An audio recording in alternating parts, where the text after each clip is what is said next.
नमस्कार, मैं सुनील डांग। साथियों, आज बात करेंगे डॉक्टर करण सिंह की। आप कश्मीर के आखिरले शासक राजा हरि सिंह और तारा देवी के सुपुत्र हैं। आपने 18 साल की उम्र में ही राजनीति स्टार्ट की।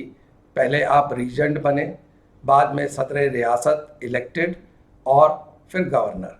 आपने 18 साल की उम्र में जो राजनीति शुरू की वह फिर 2019 तक चलती रही। इस दौरान आप 4 बार उधमपुर से लोकसभा के और 4 बार राज्यसभा के सदस्य भी रहे। उस समय आपने अपनी तनख्वाह में 1 रुपया लेना स्वीकार किया। वहीं एक बात मज़ेदार ये है कि आपने जनता की नब्ज को समझते हुए अपने प्रिवी पर्स को स्वेच्छा से वापस कर दिया। साथ ही अपनी संपूर्ण संपत्ति को आपने हरितारा न्यास को दान में दे दिया ताकि वह लोक कल्याण और धर्मार्थ कार्य कर सके। आपके क्लोज जानने वाले ये जानते हैं कि आप बहुत जल्दी से अपना कोई बयान नहीं देते। अगर आप कुछ कहते हैं तो वही उसका मूल और सार होता है, बाकी कुछ नहीं। आज उनसे बातचीत करते हुए हमने कई विषय उनके सामने रखे, देश का, कश्मीर का और कुछ उनकी ज़िंदगी के अनछुए पहलू। आइए देखते हैं और सुनते हैं उनकी बातचीत। डॉक्टर साहब नमस्कार। आपका मेरे शो में स्वागत है। धन्यवाद। आज उन अनछुई बातों को मैं आपसे पूछना चाहूँगा जो अक्सर आपके दिल के तो पास होती हैं पर लोगों को शायद नहीं पता है। जैसे कि आपका जन्म राज परिवार में हुआ, ये तो सभी जानते हैं, लेकिन आपके कर्म और संस्कार एक ब्राह्मण की तरह हैं। उस पर आप क्या कहना चाहेंगे?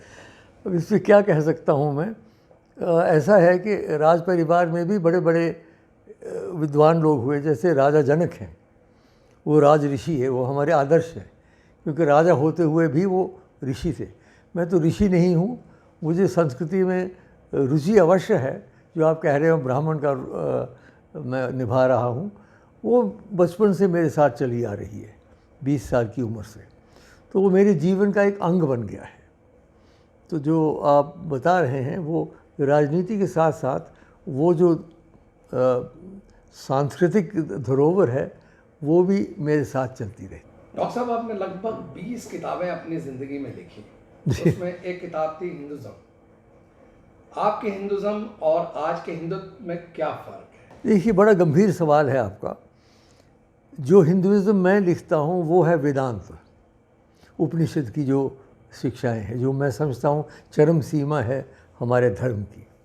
उसमें कोई संकीर्णता नहीं है, उसमें कोई किसी का विरोध नहीं। उसमें तो आनो भद्रा कथो यंतु विश्वता, अच्छे विचार जहाँ से आए उनको ले लो। उसमें है एकम सत विप्रहा बहुधा वदंती, सच्चाई एक है, उसे समझने के अलग अलग मार्ग हैं। ये मूल मंत्र है हमारे भारतीय संस्कृति के। जो इस समय हिंदुत्व है वो मुझे लगता है कई बार उसमें संकीर्णता आ गई है और उसमें कुछ विरोधात्मक विचार आ गए हैं। तो हमारे वेदांत में ऐसे विचार नहीं हैं। हमारे वेदांत में तो बहुत ही विशाल विचार है। यही थोड़ा सा। और दूसरा ये, मेरा हिंदुइज़्म तो राजनीतिक नहीं है, हिंदुत्व तो अब राजनीतिक हो गया। करण सिंह जी, भारतीय संस्कृति परंपरा में आपकी गहन अंतर्दृष्टि और पश्चिम साहित्य और सभ्यता की विस्तृत जानकारी के कारण आपको भारत और विदेश में एक विशिष्ट विचारक और नेता के रूप में जाना जाता है। ऐसे समय में जब लोग जात पात के लिए सड़कों पर आकर लड़ रहे हैं, ऐसे में एक आंदोलन जो आपने शुरू किया था इंटरफेथ का, आपको क्या लगता है वह आज की ज़रूरत है? बहुत ज़रूरत है उसकी सुनील। ऐसा है कि ये शुरू हुआ था 1893 में, जो शिकागो में पहला विश्व धर्मों का सम्मेलन हुआ था, जिसमें स्वामी विवेकानंद गए थे और इतना प्रभाव उनका वहाँ पड़ा था जो आज तक वहाँ उसकी प्रतिबिंब मिल रही है। तो अंतर्राष्ट्रीय धार्मिक इंटरफेस मूवमेंट का अर्थ ये है कि हम अलग अलग धर्मों के लोगों को इकट्ठा लाएं, शास्त्रार्थ के लिए नहीं कि कौन सा अच्छा है कौन सा नहीं, लेकिन इसलिए कि कम से कम एक दूसरे को समझने की कोशिश करें। क्योंकि कई बार हमारे दिमाग में गलत बैठ जाती हैं। हिंदुइज़्म के बारे में भी कई लोगों के दिमाग में, वेस्ट में जाओ तो अजीब अजीब बातें पड़ी हुई हैं। इस्लाम के बारे में भी ऐसा। तो तो हम चाहते थे कम से कम जो अलग अलग धर्म हैं, और भारतवर्ष में सभी धर्म पनपते हैं। 8 जो बड़े धर्म हैं, 4 भारतवर्ष में पैदा हुए थे, हिंदू धर्म, जैन धर्म, बौद्ध धर्म और सिख धर्म। 4 विदेश से आए थे, ज़ाराथुस्त्र के जो आए थे पर्शिया से भाग के, फिर ईसाई आए, फिर वो ये आए, क्या नाम इसके, पारसी आए, और आज यहूदी आए, और फिर मुसलमान आए। कई तो हमलावर के रूप में आए, कि यहाँ रह के बस गए। तो ये सब जो हैं धर्म यहाँ पनपते हैं भारतवर्ष में। हमारे संविधान ने हर एक को छूट दे रखी है, अपना अपना धर्म आप चलाओ। तो उसमें फिर इसलिए हमारे देश में देखिए, एक बार धर्म के नाम पे हम भूल जाते हैं कुछ लोग, कि धर्म के नाम में हमारे देश पे बंटवारा हुआ था। हम नहीं भूल सकते, हमने तो देखा है ना। आप तो शायद पैदा नहीं हुए थे उस समय, मैंने तो देखा है, बंटवारा देखा मैंने, बंटवारा की तबाही देखी मैंने। करोड़ों लोग घर से बेघर हो गए, लाखों लोग की मृत्यु हो गई दोनों तरफ से, वो धर्म के विरोधात्मक के कारण। अब हम फिर से नहीं करना चाहते हैं ऐसी बात। हम चाहते हैं जितने धर्म भारतवर्ष में वो सब मिल के चले। इसीलिए जो आप कह रहे हैं, जो हम ये मुहिम चला रहे हैं इंटरफेथ की, इसीलिए इसका महत्व है। डॉक्टर साहब, आप हमेशा से स्वच्छ राजनीति के हिमायती रहे हैं, और आज उसमें हो रहे पतन को आप किस रूप से देख रहे हैं? यह भी विचारणीय है कि 5 दशक की राजनीति में बिना वेतन लिए आप बेदाग बाहर आ गए। ये भगवान की कृपा समझो। सवाल ये है कि किसी ने मुझे कहा कि कोयले की कोठरी में 50 साल रह के आप कैसे निकले बिना दाग के। मैं तो भगवत कृपा मानता हूँ इसको। लेकिन मैंने हमेशा प्रयत्न किया कि जो भी राजनीति करूँ स्वच्छ करूँ, क्योंकि भगवान की कृपा से मुझे राजनीति से लेना कुछ नहीं था, देना था। मैं अपना वहाँ राज छोड़ के जो यहाँ आया, तो कोई लेने के लिए नहीं आया, कुछ देने के लिए आया। तो मैंने अपनी तरफ से जो कुछ दे पाया हूँ मैंने दिया। इस समय जो राजनीति में पतन हो रहा है, मैंने अपने राज्यसभा के स्पीच में भी, आपको याद होगा, जब मैं अंतिम स्पीच की थी मैंने उसमें भी कहा था कि बहुत सारे परिवर्तन हुए हैं, लेकिन सारे परिवर्तन सुखद नहीं है, कुछ दुखद परिवर्तन भी है। तो जो एक राजनीति का स्तर होना चाहिए था, मैं संसद की बात कर रहा हूँ विशेषकर, लेकिन बाकी राजनीति पर भी हावी होता है कि जो एक स्तर होना चाहिए, वो स्तर अब हमारा बिगड़ गया है। एक तो भाषा हमारी बड़ी क्रूर हो गई है। कबीर ने कहा ना, घट घट में तोरे साईं बसत है, कटु वचन मत बोल रहे। कटुता इतनी आ गई है, एक दूसरे को गाली गलोच धमकी, ये कोई तरीका नहीं है राजनीतिक एक पृष्ठभूमि में। एक सुशोभित और सुसंस्कृत रूप से कार्य करना चाहिए, चाहे वो संस्कृत के अंदर हो, संसद के अंदर हो, चाहे संसद के बाहर हो। तो वो देख के मुझे ज़रूर थोड़ा कष्ट होता है। अब एक प्रश्न मैं आपके स्टेट से भी करना चाहूँगा। 1 साल पहले जम्मू कश्मीर राज्य का विघटन हो गया, उसमें से 2 केंद्र शासित राज्य जम्मू कश्मीर और लद्दाख बना दिए गए। आप उन्हें किस रूप से देखते हैं? देखिए, पहले तो ये बताऊं कि इस राज्य को जो बनाया है, महाराजा गुलाब सिंह मेरे पूर्वज जो हैं, 21 अक्टूबर को उनकी जन्मतिथि है, उन्होंने, उनके नेतृत्व में ये बना। और डोगरा फौज जम्मू और कांगड़ा से और हिमाचल से, बिलासपुर वगैरह से, डोगरा फौज ने लद्दाख और गिलियत ये सारा फतेह करके ये राज्य बनाया। और भी बड़े बड़े योद्धा हुए हैं भारतवर्ष में, मैं उनका नाम नहीं लेना चाहता हूँ, लेकिन वो अपने देश के अंदर ही लड़े। हमने अपनी कुर्बानियाँ दे के भारतवर्ष की सरहद चीन और रूस तक पहुँचाई। इसी कदर कभी डोगरों को दी नहीं गई। आप समझ रहे हैं मेरी बात? आज जहाँ बड़े बड़े वो यंत्र लेके और हेलीकॉप्टर लेके पहुंचना मुश्किल होता है, वहाँ कैसे लोग हमारे पैदल गए होंगे। ये सारे इलाके हमने फतह किए, पहाड़ी इलाके, हम जम्मू के कंडी के लोग, और कहाँ कैसे पहुँचे होंगे, रोटियाँ बांध के गए थे, कितनी कुर्बानी दी। हमारी लाशें अभी पड़ी हुई हैं रूपकुंड में। और जनरल जोरावर सिंह जैसे हमारे जर्नैल थे। तो रियासत का बनाना, जम्मू कश्मीर एक शानदार रियासत थी, 84,000 मुरब्बा मील थी, सबसे बड़ी भारतीय रियासत थी अंग्रेज़ों के समय में। और उसमें हर अलग अलग भाषा के, अलग अलग वेश, अलग अलग भूषा। गिलगित अलग था, बल्तिस्तान अलग था, लद्दाख अलग था, जम्मू अलग था, कश्मीर अलग था। इस सारे राज्य को चलाना, बनाना पहले, और 100 साल के लिए चलाना, ये डोगरा हमारे परिवार का ये कारनामा रहा है। इसलिए जब इतनी शानदार रियासत टूट जाए, आधी तो चली गई थी 47 में जी, 47 में आपको पता है कि गिलगित बल्तिस्तान निकल गया हमारे हाथ से, पीओके, पीओके निकल गया हमारे हाथ से, और अक्साई चीन वगैरह निकल गया हमारे हाथ से 62 में। तो वो तो उगे हुआ। अब जो बची खची स्टेट थी वो भी एक प्रकार से ख़त्म हो गई, और अब स्टेट का दर्जा भी नहीं है।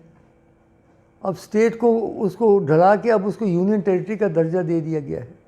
तो ये तो बात अच्छी नहीं लग रही है हम लोगों को।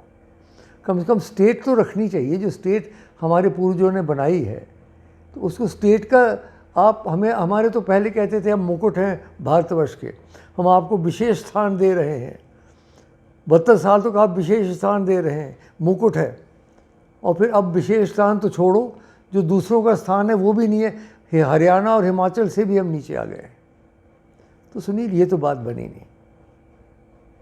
तो आपके मन में दर्द है कि वो रियासत जो हमारी पूर्वजों ने बनाई थी वो अब टूट गई, ख़त्म हो गई। ये भी स्पेशली कहा जाता था कि मुसलमान आबादी होते हुए भी कि एक हिंदू राजा उसको हिंदू राजा 100 साल हमने राज और इज्जत के साथ करवाया। किया। मैं एक और सवाल करना चाहूँगा आपसे, आप ही के स्टेट का, कि अभी सबसे बड़ी नेता महबूबा मुफ्ती को पीएसी में छोड़ दिया गया 14 महीने के बाद, और पीछे फारूक अब्दुल्ला साहब ने भी कहा कि वह चाइना की मदद से 370 और 35A को वापस लाने के लिए दबाव डालेंगे। तो आपको क्या लगता है अब राज्य की राजनीति का क्या भविष्य होगा? देखिए, दो बातें। एक तो ये लोग बहुत देर बंद रहे, जो मुझे लगता है उचित नहीं था। फारूक अब्दुल्ला भी 1 साल तक बंद रहे अपने घर में, महबूबा मुफ्ती तो 14 महीने बंद रही। तो इनको इतनी देर बंद रखना क्या ज़रूरी था?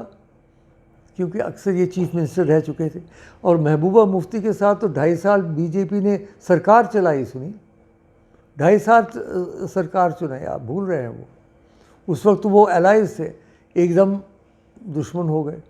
तो ये तो खैर उस पर क्या करना चाहिए था, नहीं करना चाहिए था, वो एक विषय है। लेकिन इन लोगों को इतनी देर तक बंद रखना नहीं चाहिए था, पहली बात। दूसरी बात ये है कि हमारे पुराने मित्र हैं फारूक अब्दुल्ला, कई वर्षों से हम इकट्ठा चल रहे हैं, लेकिन उन्होंने ये जो चीन वाली बात की ना, ये बिल्कुल गलत बात है। ये कोई बेमकसद बात है, कहने का मतलब कोई नहीं। खामखा का लोगों के बीच में एक और नया शोशा कर देना, सब्ज़ बाग दिखाने। पहले पाकिस्तान के सब्ज़ बाग दिखते थे उनको, अब उनको चीन के सब्ज़ बाग दिखने लगेंगे, और तबाही बर्बादी होगी।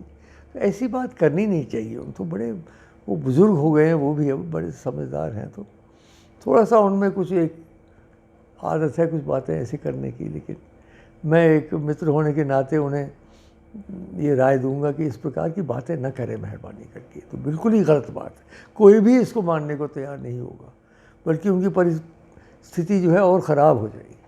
रहा महबूबा का मैंने नहीं सुना क्या कहा उन्होंने, लेकिन मुझे जो राजनीति की आप बात कर रहे हो, देखिए गुपकार एक ग्रुप बना था, गुपकार डिक्लेरेशन। ये जिस दिन ये टूटा उससे एक दिन पहले गुपकार में मिले थे। गुपकार है, जहाँ मेरा घर भी गुपकार में ही है, मेरा घर ज़रा ऊपर है, ये लोग थोड़े नीचे हैं। तो गुपकार में डिक्लेरेशन इन्होंने मिल के और एक डिक्लेरेशन किया था, ये हमारी मांग है कि 370 भी रहना चाहिए, 35 वगैरह सब। तो वो ठीक है, वो मांगे लेके चलें, वो अपना बनाएं अपना मैनिफेस्टो, और लोगों के पास जाएं जब इलेक्शन होगा। यानी इलेक्शन में कोई चीज़ मांगना कोई जुल्म तो है नहीं। अक्सर 370 और 35 से 72 साल की तो रहा ना, उसमें ऐसी भयंकर बात तो नहीं थी। 72 साल के लिए तो वैध भी रहा, सब ने स्वीकार भी किए, तो अभी बदला ना। तो अगर वो फिर से कहें कि भाई हमें वो पुरानी स्थिति चाहिए, तो उसमें मुझे नहीं लगता कोई जुल्म है या कोई उसमें अपराध है। तो वो लेके जाएं, अपना एजेंडा बनाएं, पीडीपी भी बनाएं, नेशनल कॉन्फ्रेंस भी बनाएं, और लोग जाएं। भारतीय जनता पार्टी भी जाएगी, कांग्रेस भी जाएगी, देखिए कौन जीत। वही एक तरीका है फिर से, अगर हम चाहते हैं कि ये राजनीति चले। क्योंकि अगर ये लोग नहीं आए ना बीच में, तो राजनीति फिर हमारी बिल्कुल अधूरी रह जाएगी। तो आपके मतलब है कि डेमोक्रेसी और डेमोक्रेटिक तरीके से करें। लेकिन ये जो चीन वीन की बात की है ना इन्होंने, ये बड़ी गलत बात है। मुझे शंका है कि इससे और कहीं वो फिर से गड़बड़ ना हो जाए, लेकिन अपनी बात आप कर सकते हैं। गुपकार डिक्लेरेशन जो है वो तो क्या, तो स्टेटस को मांग रहे थे ना सुनील, स्टेटस को मांग रहे थे। तो स्टेटस को जो 70 साल के लिए रहा, तो अगर उसको फिर से उन्होंने मांगा तो क्या उन्होंने उसमें उस पाप किया। आप माने ना माने वो बात और है, लेकिन आपको ये देखना चाहिए कि भाई क्या कारण है वो मांग रहे हैं। डॉक्टर साहब, अब मैं 3-4 सवाल आपसे पर्सनल लेवल के बताइए। आपने अरविंदो की राजनीति विचारधारा पर 1957 में दिल्ली यूनिवर्सिटी से डॉक्टरेट अर्न की जी, बड़ी और कई मेहनत सारी ऑनरी डॉक्टरेट आपको की। मिली जी जी। जिसमें आपको सम्मानित किया गया। आप कई यूनिवर्सिटियों के चांसलर्स भी रहे और वो नामी गामी यूनिवर्सिटियां थी। ऐसे में आप ऑरविल के चेयरपर्सन होने की वजह से आपको क्या लगता है कि उसका कोई इफेक्ट इस देश की पॉलिटिक्स पे आएगा? देखिए, जहाँ तक मेरा प्रश्न है, आप ठीक कह रहे हैं कि जो मैंने श्री अरविंद पे काम किया था वो मेरी अपनी मेहनत थी। इसलिए मैं जब भी किसी कॉन्वोकेशन में जाता था तो दिल्ली यूनिवर्सिटी का गाउन पहनता था। वो अपना गाउन देते थे, मैंने कहा नहीं, मैंने जो गाउन मैंने अपनी मेहनत से जो मैंने हासिल किया मैं वही पहनूंगा। बाकी ऑनरी डिग्रीज़ अलीगढ़ मुस्लिम यूनिवर्सिटी ने दी, बनारस हिंदू यूनिवर्सिटी ने दी, सोका यूनिवर्सिटी जापान ने दी और दक्षिण यूनिवर्सिटी ने दी, चाइना में एक यूनिवर्सिटी ने दी। तो मुझे बहुत मिली हैं, वो लोग मुझे इज़्ज़त करते हैं, भगवान की कृपा है। जहाँ तक ऑरोविल फाउंडेशन का प्रश्न है, अच्छा मैं चांसलर की बात करूँ, चांसलर में रहा कश्मीर यूनिवर्सिटी का जब मैं वहाँ हेड ऑफ स्टेट था, फिर रहा बनारस हिंदू यूनिवर्सिटी का 15 वर्ष, फिर रहा जवाहरलाल नेहरू यूनिवर्सिटी का ये, और फिर NIIT एक टेक्निकल यूनिवर्सिटी है नीमराना में उसका। तो ये यूनिवर्सिटी के साथ मेरा बड़ा संबंध रहा है क्योंकि पढ़ने लिखने का शौक़ है, प्रोफेसर वगैरह मिलते हैं। ऑरोविल जो है, ऑरोविल तो एक एक्ट ऑफ पार्लियामेंट 1899 में पार्लियामेंट एक्ट पास की ऑरोविल फाउंडेशन की, वो शुरू हुई 1992 में और मैं ही पहला उसका चेयरमैन बनाया गया, शायद इसीलिए कि श्री अरविंद पे मैंने काम किया। तो 30 साल में जो 28 साल हुए हैं उसमें 20 साल मैं अध्यक्ष रहा हूँ। सिर्फ बीच में 2-3, एक बार 5, एक बार 3 साल, नहीं तो 20 साल में अध्यक्ष रहा हूँ ऑरोविल। ऑरोविल बड़ी अद्भुत जगह है। सुनिए, ऑरोविल एक ऐसी जगह है, एक तो 50 मुल्क देशों के लोग रहते हैं इकट्ठे, यही एक चमत्कार है। पौंडीचेरी के पास है, तमिलनाडु में टेक्निकली तमिलनाडु में है, लेकिन क्योंकि पौंडीचेरी के नज़दीक है तो सब लोग उसको पौंडीचेरी में मानते हैं। तो उन्होंने 2-3 बड़े करामात किए। एक तो उन्होंने जो वहाँ बिल्कुल डिज़र्टेड बीच था, बिल्कुल डिज़र्टेड बीच, उसको उन्होंने इतना ग्रीन एक इन्वायरमेंटल उन्होंने मिरेकल किया, जो उसको बदल के उन्होंने हज़ारों दरख्त, हज़ारों प्लांट्स, आज बिल्कुल ग्रीन ओएसिस है पहला। दूसरा, उन्होंने एक ऐसा भवन बनाया है, मातृ मंदिर, जो शायद विश्व में अद्भुत है। आपने देखा होगा, उसकी फ़ोटोग्राफ देखा होगा, वो पूरी गोल है और सोने की, असली सोना चढ़ा हुआ है उनके प्लेट्स के ऊपर, ये सिर्फ अद्भुत है। और सब उन्होंने, ऑरोविलियंस ने अपना पैसा मंगवा के और अपना हिम्मत से, भारतवर्ष की सरकार को 1 रुपया भी नहीं दिया उसको। तो ये भी मेरेकल है। और ये 50 देश के लोग इकट्ठा रहते हैं, वही मेरेकल है। हमारे यहाँ 2 लोग नहीं इकट्ठा रह पाते हैं, मोहल्ले में अभी एक मुसलमान है, हिंदू है, वो नहीं इकट्ठे रहते हैं, तो वो 50 लोग कैसे रहते होंगे? अलग अलग भाषाएँ, अलग अलग धर्म, अलग अलग संस्कृति, और फिर भी वो इकट्ठा रह रहे हैं। तो ऑरोविल एक अद्भुत जगह, तो बड़ी अच्छी लगती है मुझे। और मेरा टर्म ख़त्म हो रहा है वैसे कुछ दिनों में। जी, आपका गहरा रिश्ता रहा है किताबों, संस्कृति, कला, संगीत से। आप इसे सार्वजनिक जीवन में साथ साथ कैसे निभा पाते हैं? और आप गाना तो डोगरी में बहुत अच्छा गाते हैं, ये मैंने सुना है। डोगरी गाना गाता हूँ, और मुझे देखिए, मैं राजनीति के साथ साथ मेरी, जैसे मैंने आपको कहा, सांस्कृतिक धरोहर चलती रही। मैं, संगीत है, नृत्य है, मैं रसिक भी हूँ। अच्छा भरतनाट्यम है, जैसा भरतनाट्यम मुझे इतना पसंद है, सुनिए, इतना पसंद है भरतनाट्यम, कोई इससे दुनिया में से अच्छा नृत्य नहीं है। तो अगर जो ऐसे हूँ, मैं देखता रहता हूँ, सुनता रहता हूँ, और मैं इसमें ये शामिल होता रहता हूँ। मैं अपने आप को एक लेखक भी मानता हूँ। मेरा पहला लेख छपा था 1953 में। आप हिसाब लगाइए कितने साल हो गए होंगे जी। 53 से लेके 2020 तक। पहले मैंने अमरनाथ जी गया था मैं, उसके ऊपर मैंने 3 आर्टिकल लिखे थे, glory of Amarnath, Hindustan times में छापे थे। तो 53 से लेके आज तक मैं लिख रहा हूँ। अभी मेरे नया लेख लिखते रहते हैं, आप देखते हैं, कभी इंडियन एक्सप्रेस में, कभी यहाँ। तो मुझे लिखने का शौक़ है, मुझे संगीत का शौक़ है, मुझे कविता का शौक़ है, उर्दू कविता का बहुत शौक़ है। फैज़ साहब यहाँ आए थे मेरे घर में, तशरीफ़ लाए थे, तो उनसे मैंने कहा, उनकी अपनी बड़ी मुझे जो पसंद है उनकी गज़ल, तुम आए हो न शब इंतज़ार गुज़री है, तलाश में है सहर बार बार गुज़री है, जनों में जितनी भी गुज़री बकार गुज़री है, अगरचे दिल पे ख़राबी हज़ार गुज़री है। वो बात सारे फसाने में जिसका ज़िक्र न था, वो बात उनको बहुत नागवार गुज़री है, और फ़िज़ा के हाथों गुलों पर न जाने क्या गुज़री, चमन से आज सबा बेकरार गुज़री है। वाह। न गुल खिले हैं, न उनसे मिले, न मैं पी है, अजीब रंग में अब के बाहर गुज़री है। देखिए उर्दू शायरी में जो रवानगी है ना, वो किसी शायरी में नहीं है। वाह। और संस्कृत अपनी जगह, हिंदी अपनी जगह, डोगरी, मुझे भाषाओं से प्रेम है। मैं हर भाषा को माँ सरस्वती की वाहिनी मानता हूँ। मैं मानता हूँ कि आप अपने मन से ये करते हैं, क्योंकि आपने अपना महल को, अपना पुस्तकालय डिक्लेयर, अमर महल को, हाँ, अमर महल को, वो जो बड़ा मेरे दादाजी ने बना रखा था, वो बहुत बड़ा भवन, उसको मैंने संग्रहालय और पुस्तकालय बना रखे। 20-25 हज़ार मेरी अपनी किताबें जो हैं वो सब वहाँ हैं, और कांगड़ी कर्म की बहुत बड़ी अद्भुत तस्वीरें हैं वहाँ, और बहुत सारी अच्छी चीज़ें। आप चलिए ना जम्मू, उसको देखिए। जो भी जम्मू जाए उसको ज़रूर वहाँ अमर महल जाना चाहिए।